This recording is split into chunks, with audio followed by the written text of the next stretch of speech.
নমস্কার বন্ধুরা, মৌসুমের সংসারের নতুন একটা ব্লগে তোমাদের সবাইকে স্বাগত জানাই। আমার সোনা আগের থেকে একটু ভালো আছে, তাই আজকে ইচ্ছা আছে মাছ আনা।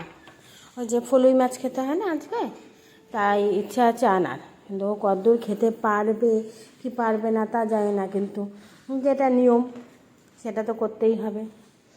সংসার সমস্ত কাজ করে চলে আসলাম সোনার খাবার করতে। অনেক দিন পরে সোনার খাবার বসেছে, কারণ এই কদিন তো মোটেও কিছু খেতে চায়নি। শুধু প্লেন দুধ আর কোনো সময় হয়তো 1 চামচ একটু ছাতু দিতাম, দিয়ে ওই করে করে এই কটা দিন কাটিয়েছে। আর এখন কি করছে ও, কোনো কারোর কাছে, ওর বাবার কাছে এত থাকে, খেলা করে, কিন্তু ওর বাবার কাছেও থাকতে চাইছে না।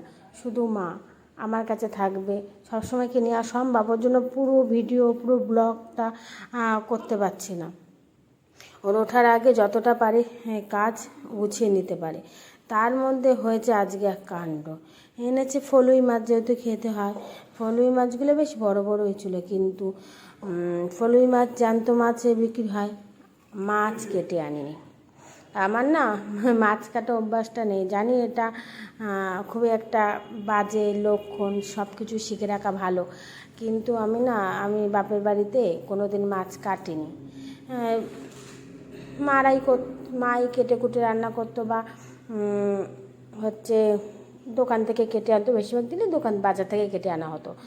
কিন্তু কি হয়েছে, এখানেও তাই হয়, বাজার থেকেই কেটে আনা হয়। কিন্তু এই জ্যান্ত মাছ ওরা তো আর কেটে দেবে না। এমনি মাছ কাটতে আমি পারি, একদম পারি না তা না, মানে কাজ চালানোর মতন মাছ কাটতে আমি পারি, কিন্তু কি বলো তো, ওই জ্যান্ত মাছ কাটতে পারি না। ওটাকে মেরে মেরে কাটতে হবে, কেমন একটা লাগে যেন। অনেক কষ্ট করে আগে শাশুড়ি মাই কেটে দিতেন, জ্যান্ত মাছ আনলে বা কোনো কাটাকুটির মাছ থাকলে জানে আমি কাটতে পারি না, শাশুড়ি মাই কেটে দিতেন। কিন্তু এখন তো না, শরীরটা খারাপ, আমি বলতেও পারবো না, আর বললে কেমন লাগে একটা। আমি হয়তো বললে কেটে দেবে, বা মাঝে মাঝে বলে এরকম, দাও আমাকে, দাও আমি কেটে আনি। হ্যাঁ, না দরকার নেই।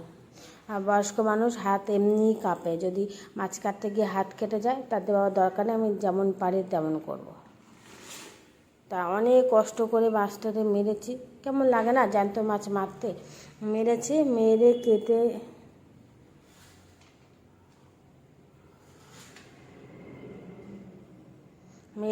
এনেছে। বাইরেটা অন্ধকার হয়ে গেছে, কখন আবার বৃষ্টি আসবে।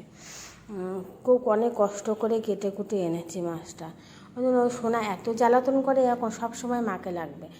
তার জন্য এখন পুরো ব্লগটা করতে পারছি না, অল্প অল্প করে তোমাদের সাথে শেয়ার করছি। এবার তোমাদের সাথে একটু দেখা না করলেও, তোমাদের সাথে কথা না বললেও ঠিক একটা ভালো লাগে না। তার জন্য চেষ্টা করছি ওই অল্প অল্প করে তোমাদের সাথে শেয়ার করতে, কিছু কিছু ইনসিডেন্ট, তার জন্যই করছি। প্লিজ তোমরা সবাই আমার পাশে থেকো, কোনো ভুল ত্রুটি হয়ে গেলে।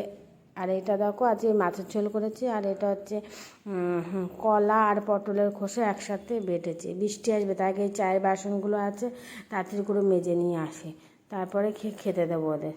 হয়ে গেছে আমার রান্না। এই যে বাটাটা খুব ভালো হয়েছিল জানো তো। আর এই যে মাছের ঝোল, একটু একবারে পাতলাও না আর ঘনও না,